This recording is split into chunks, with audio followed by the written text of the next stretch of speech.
dan meningkatkan kesehatan. Sedangkan makanannya sendiri bagaimana peran dalam penyembuhan penyakit. Definisi lain yang harus diketahui dalam terminologi ilmu gizi adalah nutrisi. Nutrisi adalah proses makanan yang dicerna oleh tubuh, suatu prosesnya ya. Jadi jalurnya, alurnya itu adalah kita bilangnya nutrisi.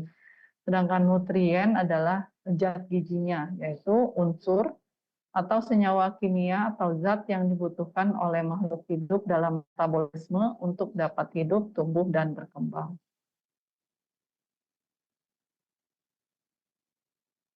Zat gizi sendiri mempunyai beberapa peranan penting, diantaranya adalah sebagai sumber kalori atau sumber energi untuk mempertahankan metabolisme dasar tubuh sehari-hari. Selain itu juga zat gizi mempunyai fungsi sebagai zat pembangun untuk pertumbuhan optimal dan juga sebagai zat pengatur. Zat gizi sendiri terdiri atas dua bagian utama, yaitu yang pertama yang bersifat organik dan yang kedua yang anorganik. Yang organik ini memang mempunyai rantai karbon, sedangkan yang anorganik hanya berupa gugus hidrogen dan oksigen saja. Zat gizi ada dua kategori besar, kita namakan zat gizi makro dan zat gizi mikro. Zat gizi makro diantaranya adalah karbohidrat, protein, dan lemak, sedangkan zat gizi mikro, vitamin, mineral, serta air. Berapa banyak sih komposisi zat gizi di dalam tubuh manusia? Jadi di dalam tubuh manusia itu ada 4 bagian utama, terdiri atas glikogen atau cadangan karbohidrat, lalu juga protein, lemak, air, dan mineral. Komposisi yang terbanyak berupa air dan mineral ya. Jadi meskipun dikatakan sebagai zat gizi mikro, tetapi jumlahnya di dalam tubuh banyak dan kita membutuhkannya hanya dalam jumlah yang kecil seperti itu ya. Zat gizi yang paling sederhana berupa mineral, karena mineral ini hanya mempunyai satu struktur saja ya, hanya satu unsur kimia, contohnya magnesium, ya struktur kimianya adalah Mg seperti itu ya. Sedangkan kalau misalnya air itu merupakan yang lebih kompleks, jadi ada hidrogen, ada oksigennya ya. Yang mineral lain contohnya zinc, kita tahu rumus kimianya Zn seperti itu dan lain sebagainya ya. Sedangkan kalau karbohidrat, protein, lemak tidak sederhana dan merupakan unsur organik ya, mempunyai rantai karbon Untuk tadi nutrien ya, nutrien juga sudah kita bahas sedikit, ada yang organik dan anorganik ya. Sedangkan nutrien itu ada yang sangat esensial, ada yang conditionally esensial. Kalau misalnya esensial, berarti dia sangat penting dibutuhkan tubuh dan biasanya harus didapatkan dari luar tubuh. Ya. Tubuh umumnya tidak bisa mensintesis sendiri nutrien tertentu. Kita masuk ke proses pencernaan zat gizi atau makanan di dalam tubuh mengalami beberapa proses, yaitu proses ingesti, lalu juga digesti, absorpsi, metabolisme, dan ekskresi. Untuk zat gizi makro, yang pertama kita membahas tentang karbohidrat.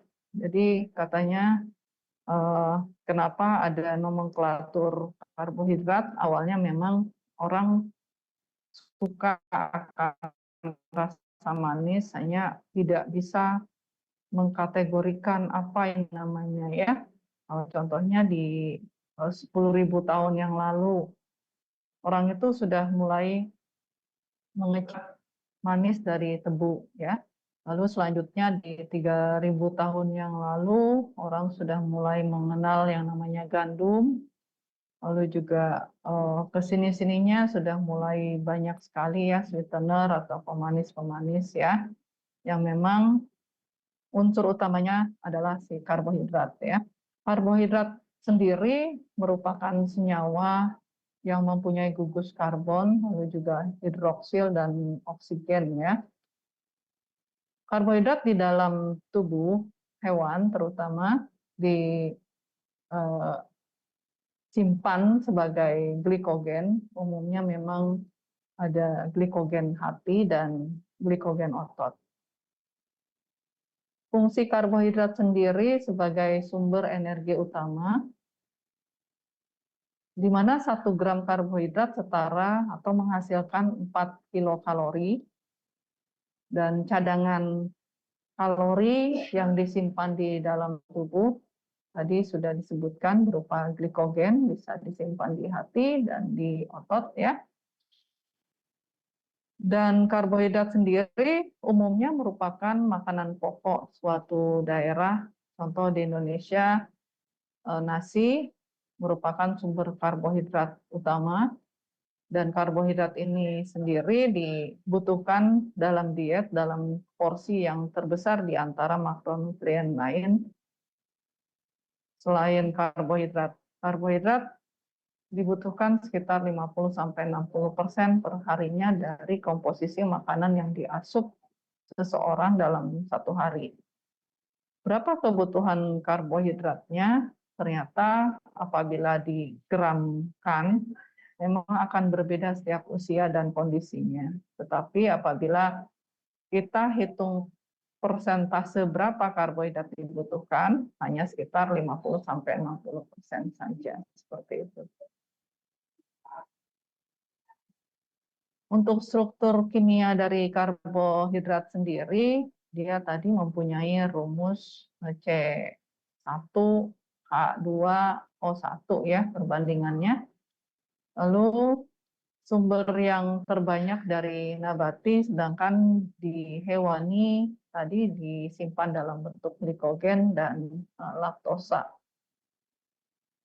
Klasifikasi karbohidrat ada beberapa. Yang pertama, menurut jenisnya, ada yang dinamakan karbohidrat sederhana dan karbohidrat kompleks. Karbohidrat sederhana ini berupa mono dan disakarida, di mana monosakarida ada 3 golongan, yaitu glukosa, fruktosa, dan galaktosa. Sedangkan disakarida gabungan 2 monosakarida, itu diantaranya maltosa, sukrosa, dan laktosa. Sedangkan karbohidrat kompleks itu ada starch atau pati resisten, lalu juga glikogen, pektin, dan selulosa. Terminasi lain untuk karbohidrat, menurut banyaknya monosakarida, ada polisakarida dan oligosakarida. Ya. Kalau poli lebih dari 10 monosakarida, sedangkan untuk oligo hanya 2-10. Menurut bentuknya sendiri, ada yang berbentuk pati dan berbentuk cair ya. Penggolongan karbohidrat, ada golongan serealia, contohnya pada sorghum, gandum, dan jagung. Lalu umbi akar atau roots ya, akarnya berupa ubi jalar, kentang, dan singkong. Lalu ada umbi batang, talas, dan pisang. Untuk batangnya sendiri, contohnya pada sagu dan tebu. Karbohidrat sifatnya tergantung asal bagian dari tumbuhan. Contoh dari bagian yang bisa tumbuh, kandungan zat gizinya lebih banyak untuk bahan makanannya seperti pada kentang dan padi. Sedangkan pada bagian yang bersifat hanya sebagai cadangan, hanya banyak karbohidratnya saja. Misalnya pada singkong. Sifatnya juga tergantung dari kandungan karbohidratnya sendiri. Misalnya tadi ada karbohidrat sederhana dan karbohidrat kompleks. Kalau karbohidrat sederhana contohnya dia lebih mudah meningkatkan atau lebih mudah diabsorpsi, sedangkan yang karbohidrat kompleks akan lebih sulit. Berikut contoh-contoh bahan makanan menurut bentukan dari karbohidratnya sendiri ya. Bisa dibaca di sini. Laktosa umumnya memang kita dapatkan di susu, dia berupa disakarida. Jadi yang monosakarida itu tadi cuma sukrosa, fruktos, sama glukos ya. Untuk karbohidrat dalam diet mencakup lebih dari 50% kebutuhan total kalori, di mana 60%-nya itu dalam bentuk starch dan glikogen, lalu 30% dalam disakarida sukrosa, dan 10% dalam bentuk laktosa. Pada pasien kencing manis atau diabetes mellitus, aplikatifnya memang si karbohidrat ini dianjurkan sekitar 45-60% total kalori. Jadi dari asupan sehari-hari kita pisahkan karbohidrat untuk pasien DM maksimal di 60%, di mana kebutuhan untuk karbohidrat sederhananya hanya sebesar 10%, dan karbohidrat yang dibutuhkan adalah karbohidrat dengan glycemic index yang rendah. Nah, berikut adalah komponen-komponen pemecahan karbohidrat ya. Bisa dibaca di sini. Lalu tadi aplikatif untuk pasien-pasien dengan diabetes mellitus, bagaimana sih pemilihan jenis karbohidratnya? Jadi selain jumlahnya yang sudah direkomendasikan menurut Perkeni dan ada sebesar 45-60%, lalu juga karbohidrat sederhana yang memang dianjurkan hanya sekitar 10% dari asupan sehari. Kita juga mempertimbangkan ada yang namanya glycemic index atau indeks glikemik ya. Definisi dari indeks glikemik itu adalah perbandingan respon glikemik atau naiknya kadar gula darah antara bahan makanan atau campuran dengan bahan makanan pembanding. Umumnya yang digunakan sebagai pembanding adalah glukosa. Kegunaannya sendiri pada pasien diabetes ya, semakin rendah indeks glikemiknya, semakin rendah juga, semakin tidak cepat meningkatkan kadar gula darahnya sendiri ya. Faktor yang memengaruhi indeks glikemik diantaranya adalah adanya jumlah serat, lemak, dan karbohidrat dalam makanan. Serat yang banyak akan memperlambat kecepatan mencerna dan penyerapan, sehingga gula darah juga tidak cepat kenaikannya ya.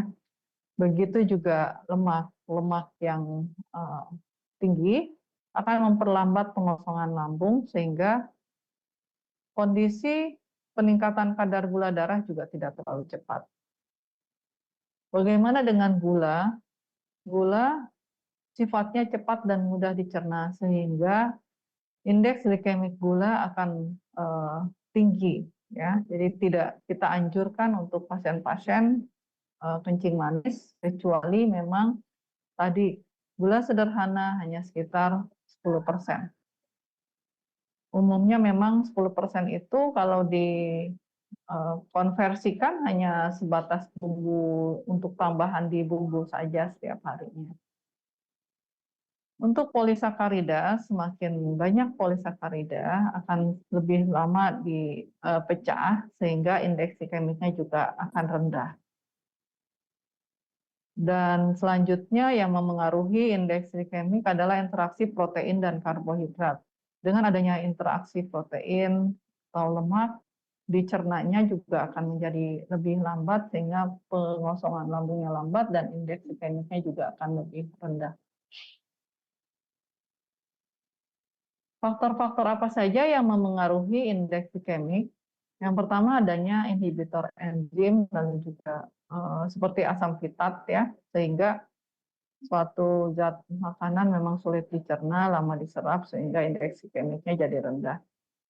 Lalu bentuk fisik dari makanan ya, beras-beras yang lebih banyak seperti apa bekatul seperti itu sebenarnya indeks glikemiknya lebih rendah dibandingkan dengan beras bersih yang memang sudah tidak ada lagi serat-seratnya ya. Lalu juga cara masak yang konvensional ternyata indeks glikemiknya lebih rendah dibandingkan dengan yang modern. Dan cara makan indeks makan secara cepat ternyata indeksnya lebih tinggi daripada makan secara lambat. Jadi dianjurkannya makan perlahan seperti itu. Berikut adalah contoh makan makanan yang dengan indeks glikemik ya. Rendah yang mana, yang tinggi yang mana. Rendah kurang dari 50, sedangkan yang tinggi lebih dari 70. Makan makanan yang kurang dari 50 indeks glikemiknya memang lebih dianjurkan untuk pasien-pasien dengan diabetes mellitus. Selain pengukuran indeks glikemik, kita juga penting untuk mengukur ukuran carving ya, karbohidrat counting namanya. Jadi kita menghitung carving dan ini merupakan metode pendekatan dalam perencanaan makan berpedoman pada jumlah karbo yang dikonsumsi dengan prinsip dasarnya adalah mengkonversi makanan ke unit carving. Pemenuhan makanannya disesuaikan dengan kebutuhan dan kadar gula darahnya. Tujuannya untuk mempermudah pengidap diabetes memprediksi jumlah karbo yang dikonsumsi. Caranya bagaimana? Yaitu pertama, dihitung kebutuhan karbohidrat harian, lalu didistribusikan persentase karbo untuk 6 kali frekuensi makan. Lalu jumlah karbonya dihitung ke unit carving, di mana 1 unit carving setara dengan 15 gram karbohidrat ya. Akan diperolehlah berapa carving bahan makanan per kali makan dalam sehari. Tujuannya adanya konversi carving ke ukuran rumah tangga adalah untuk menghitung porsi makanan ya. Contoh kebutuhan basal karbo saat sarapan 2 carving. Sarapan ingin makan roti putih katanya.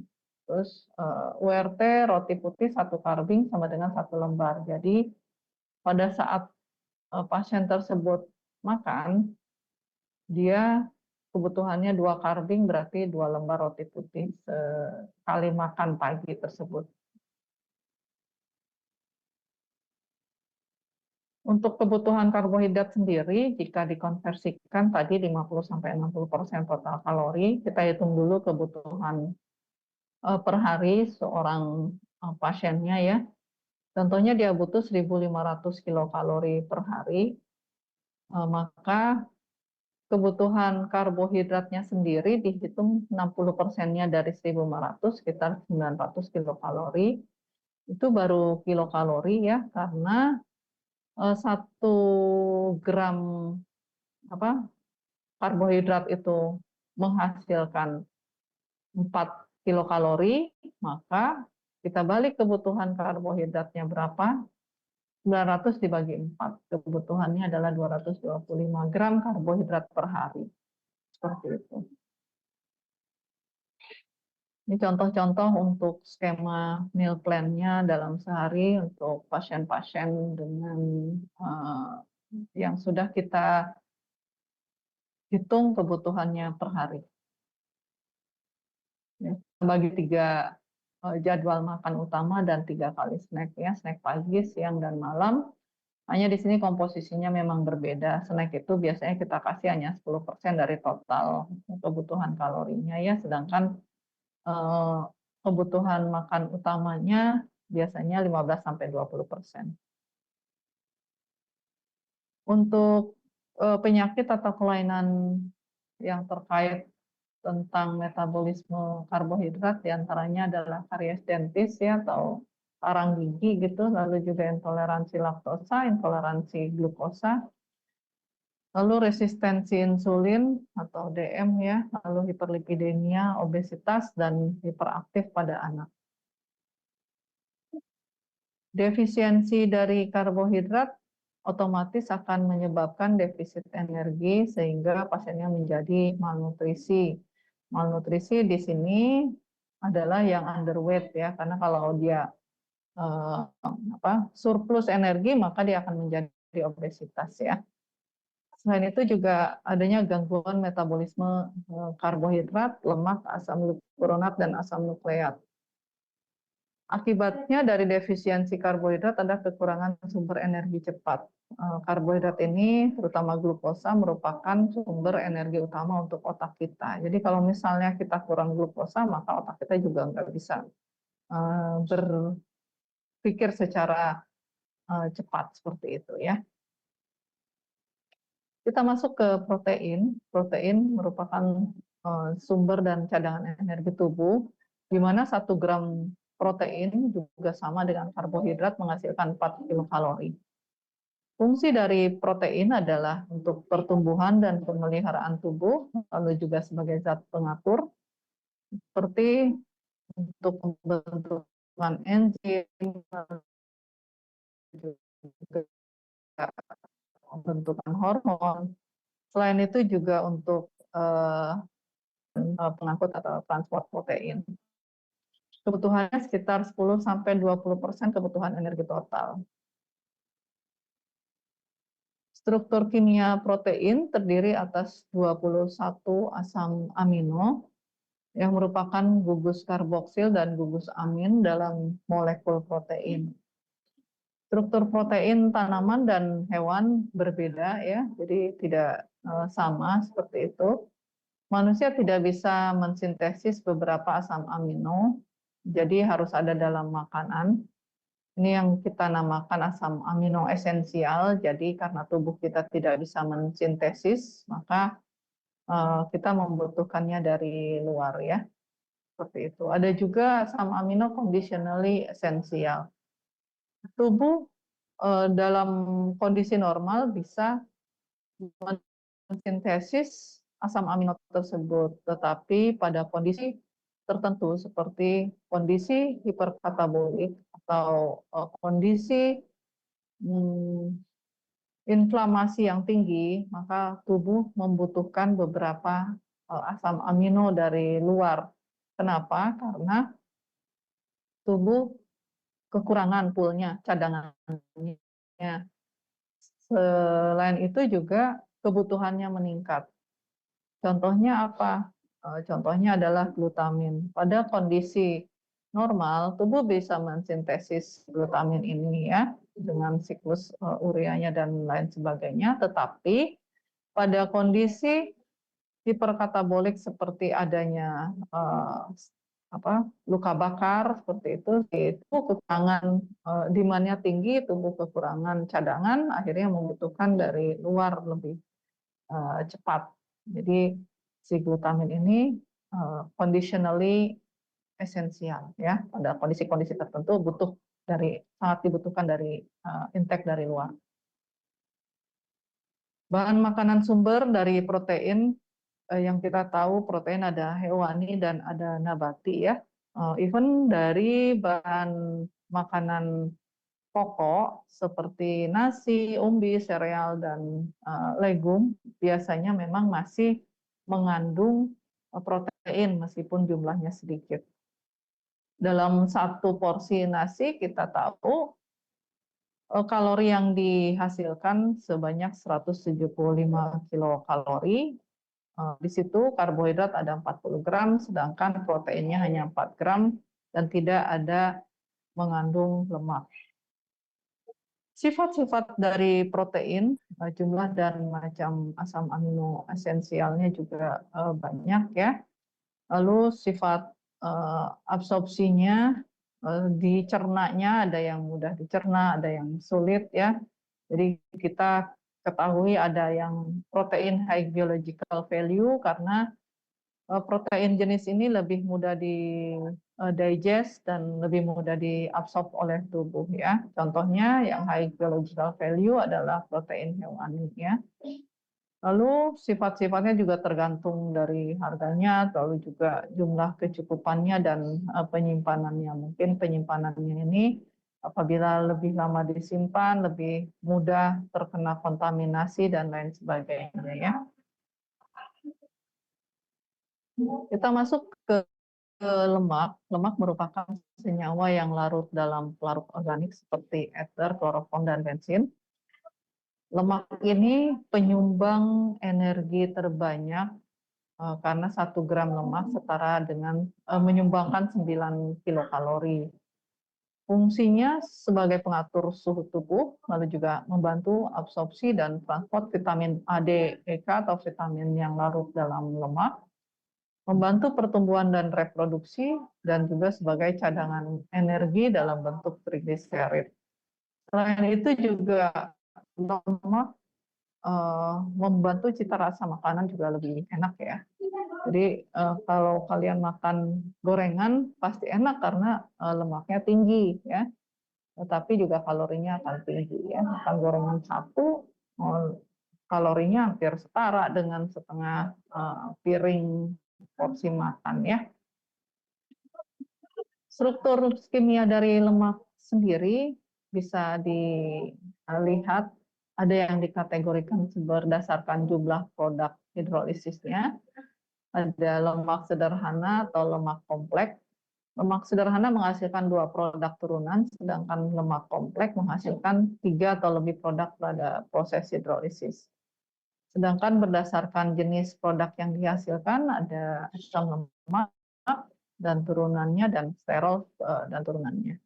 Ya, asam lemak, lalu juga yang paling sederhana ya, lalu ada triacylglycerol, diacylglycerol, monoacylglycerol. Lalu ada fosfolipid, ikatan lemak dengan fosfat ya, lalu juga sphingolipid dan sterol. Asam lemak merupakan bentuk lemak yang paling sederhana, tersusun oleh rantai hidrokarbon dengan grup metil pada ujung yang satu dan grup asam karboksilik pada ujung yang lainnya. Jadi ada yang sifatnya hidrofobik di ujung metil dan hidrofilik di ujung karboksil. Untuk asam lemaknya sendiri berdasarkan jumlah ikatan rangkap dibagi menjadi saturated fatty acid, tidak mempunyai ikatan rangkap, jadi dia lebih jenuh, lebih mudah teroksidasi. Lalu ada juga monounsaturated fatty acid, jadi asam lemak dengan ikatan lemak tunggal ya. Lalu ada lagi polyunsaturated fatty acid, ikatan rangkapnya itu poli banyak gitu ya. Nah, untuk si PUFA ini merupakan asam lemak esensial di mana ada terbagi menjadi 2 antara acid linoleic alpha linoleic acid dan linolenat acid. Jadi asam linolenat dan alpha linoleic. Ini penggolongannya ya.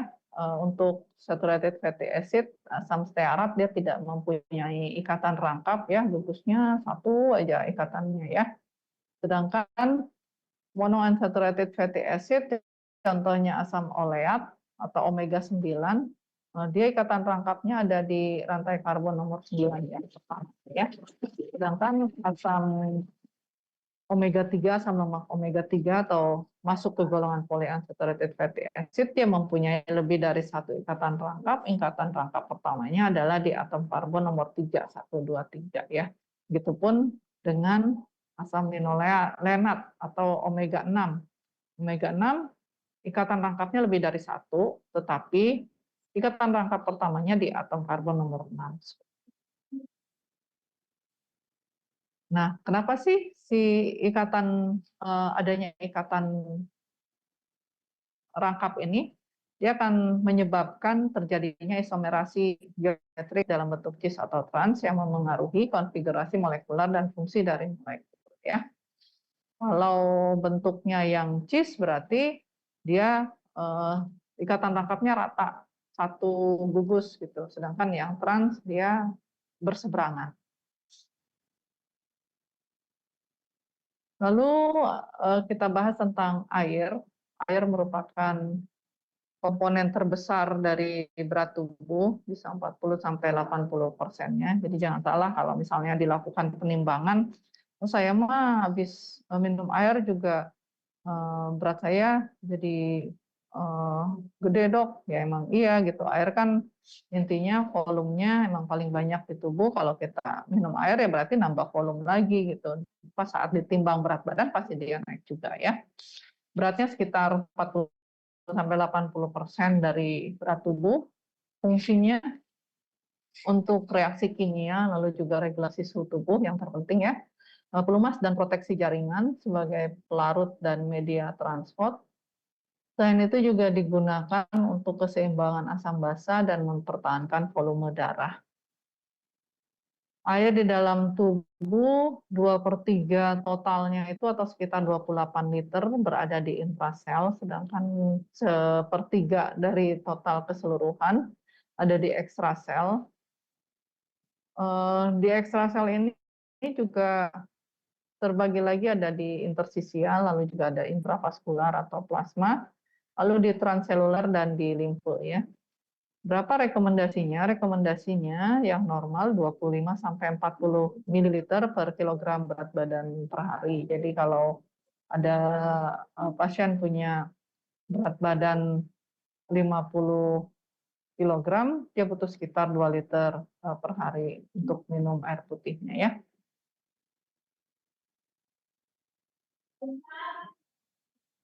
Nah, kita masuk ke zat gizi mikro atau mikronutrien. Mikronutrien ini dibutuhkan dalam jumlah kecil, ya, meskipun tadi jumlahnya banyak juga mineral di dalam tubuh, tapi butuhnya hanya jumlah kecil. Kalau karbohidrat sampai 60%, mikronutrien hanya sedikit ya, paling 0, gitu. Tapi apabila kurang juga metabolisme tubuh juga tidak berjalan dengan baik ya. Dapat terjadi toksisitas bila dikonsumsi yang berlebihan, paling baik bila didapatkan dari asupan makanan seimbang yang bervariasi. Kenapa? Karena jika didapatkan dari asupan makan, tidak meningkatkan resiko terjadinya toksisitas. Dosisnya tidak mungkin berlebihan ya. Vitamin ini dapat rusak oleh panas, sinar matahari dan paparan udara, sedangkan mineral lebih stabil ya, karena merupakan elemen tunggal ya tidak mudah dioksidasi dan lain sebagainya. Tapi baik vitamin maupun mineral dapat hilang juga akibat proses memasak ya. Untuk vitamin terdiri atas yang larut air dan larut lemak. Kalau yang larut air kita tahu vitamin B dan C, larut lemak ada EK, sedangkan mineral ada mineral utama, jumlah kebutuhannya lebih besar dibandingkan mineral-mineral yang lain ya. Ada juga mineral trace dan ultra trace paling sedikit kebutuhannya dan jumlahnya di dalam tubuh. Untuk vitamin, definisinya adalah zat organik yang diperlukan oleh tubuh dari makanan sehari-hari dalam jumlah kecil, mempunyai aktivitas biologis tinggi untuk menjamin berlangsungnya proses faali dalam tubuh, sehingga dapat mempertahankan kesehatan tubuh. Umumnya bersifat esensial, tidak bisa disintesis oleh tubuh. Asupan yang tidak adekuat akan menimbulkan gejala dan bila berlebihan menyebabkan toksik bagi tubuh. Pembagiannya tadi ya, sifat-sifatnya juga berbeda antara larut air dan larut lemak ya.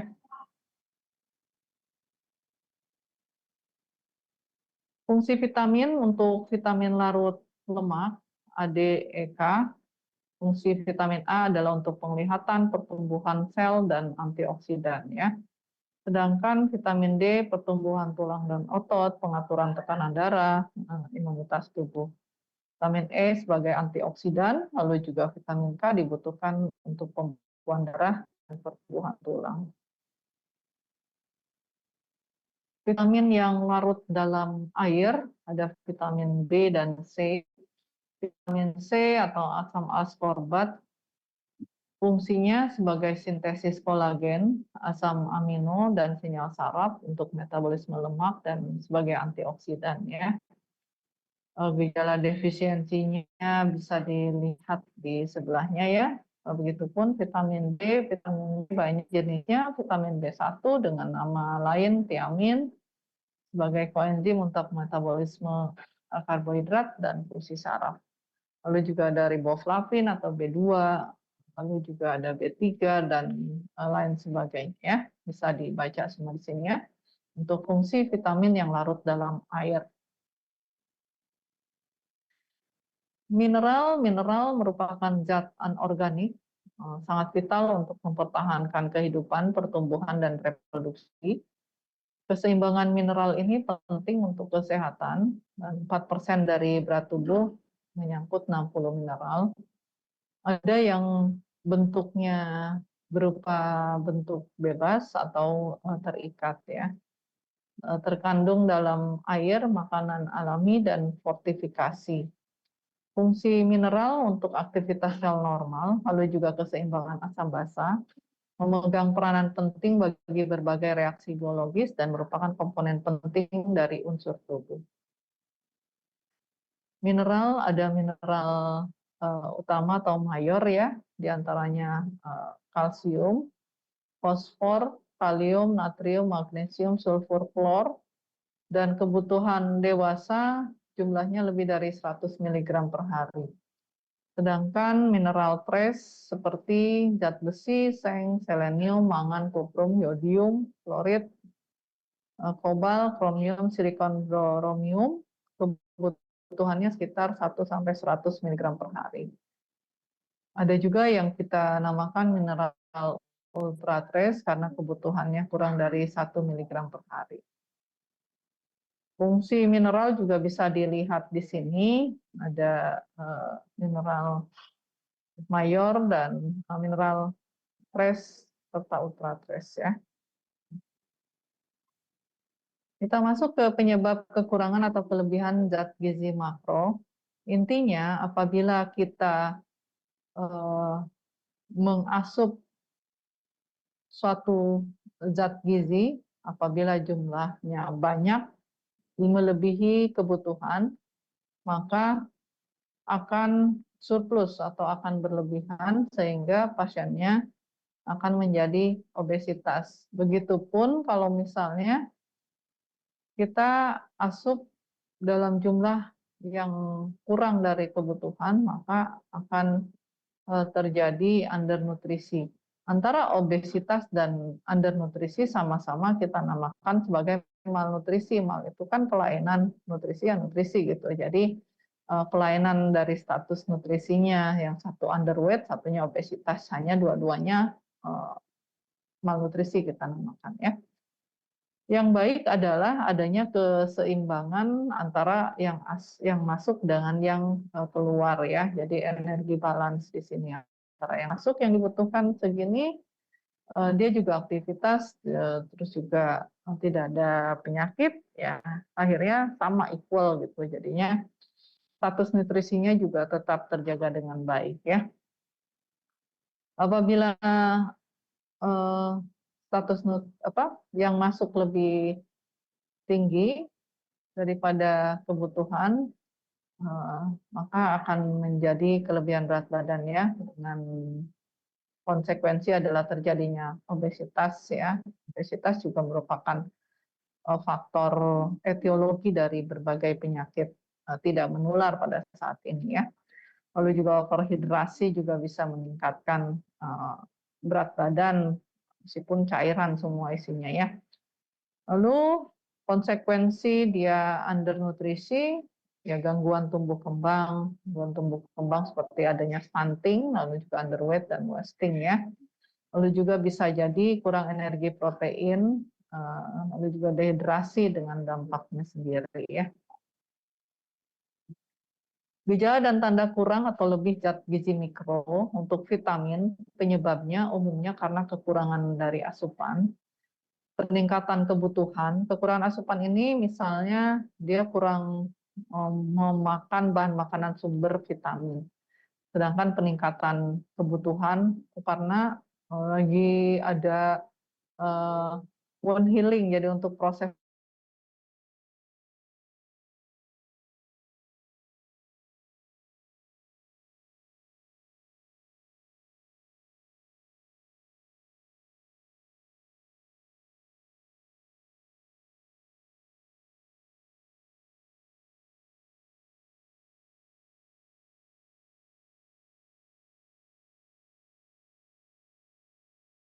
kompetisi dengan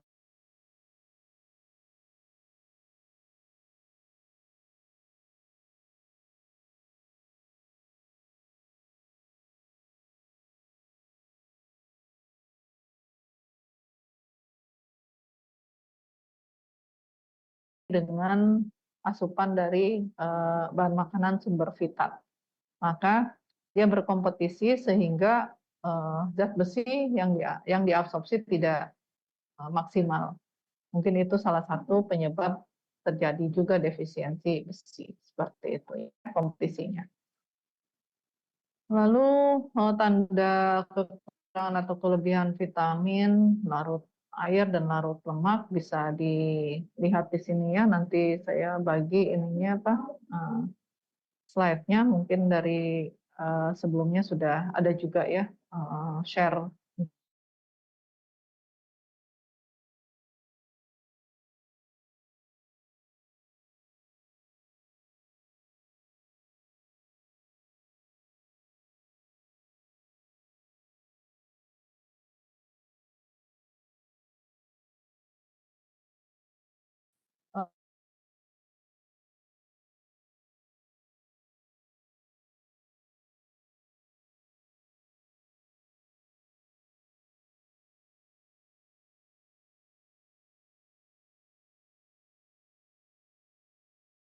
Teori semua nih.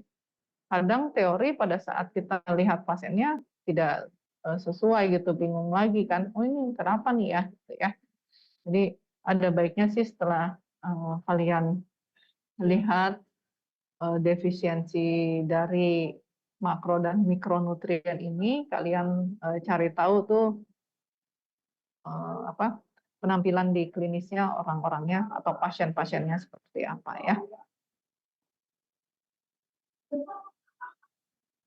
Untuk kekurangan dan kelebihan mineral juga berbeda setiap jenis mineralnya ya.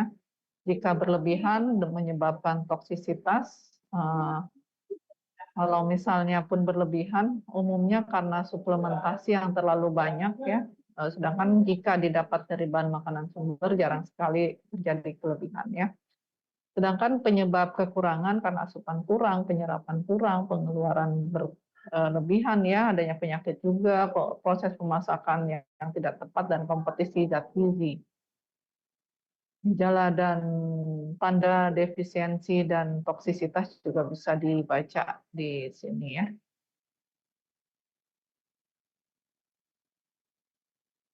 Oke, bagaimana dengan suplementasi mineral? Sebaiknya diberikan jika terbukti defisiensi atau pada kelompok yang rentan defisiensi, seperti kelompok bayi, anak-anak, dan remaja, lalu juga kelompok perempuan, perempuan hamil, vegetarian, dan usia lanjut. Ini umumnya terjadi defisiensi, jadi kita bisa memberikan suplementasi. Ya. Mungkin hanya itu yang bisa saya sampaikan. Kalau ada yang mau bertanya, dipersilahkan. Masih ada waktu berapa menit lagi, Mas? 3 menit ya. Silakan kalau ada yang mau tanya. Mohon maaf dokter, Ya. mau izin bertanya. Sebelumnya terima kasih atas kesempatannya. Mohon izin untuk memperkenalkan diri terlebih dahulu. Nama saya Nirma Legimber Yamin dengan NIM akhir 11. Tadi pertanyaan saya terkait zat gizi makro dok. Tadi zat gizi makro itu kan terbagi 3 ya dok. Ada yang protein, lemak, dan juga karbohidrat.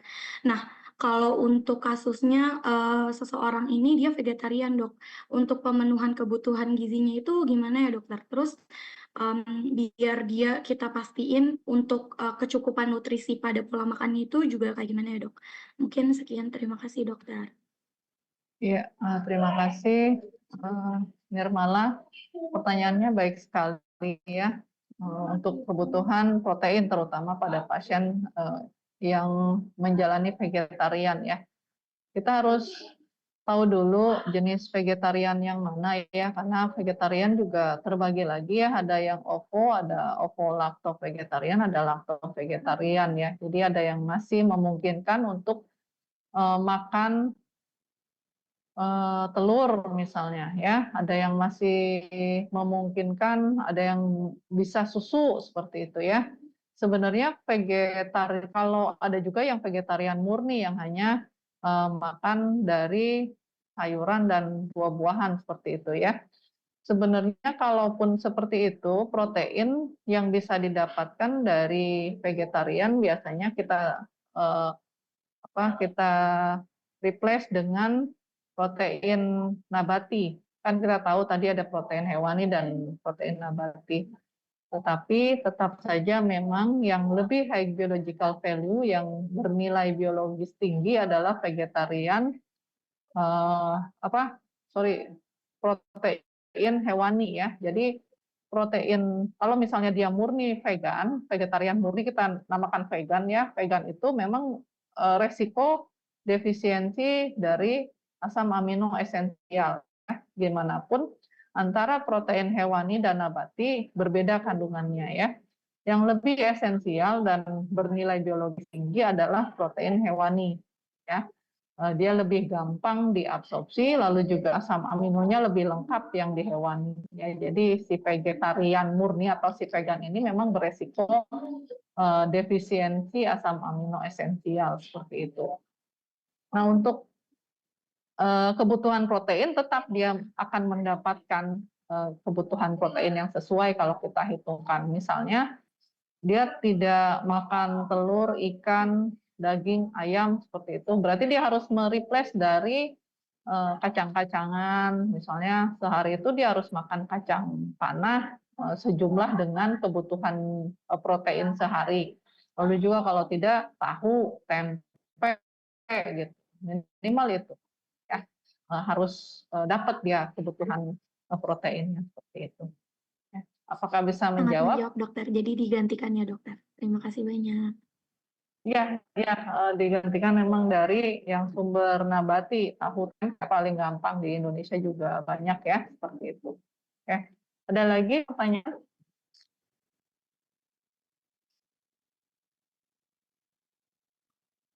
Sudah ya, mungkin kalian juga harus siap-siap untuk itu ya, IBD ya. Oke, terima kasih. Assalamualaikum warahmatullahi wabarakatuh. Terima kasih, Dokter. Waalaikumsalam Ya, Jenlip warahmatullahi ya. wabarakatuh. Terima kasih banyak, Nanti kita ketemu Dokter. lagi siang ya. Ya. Ya.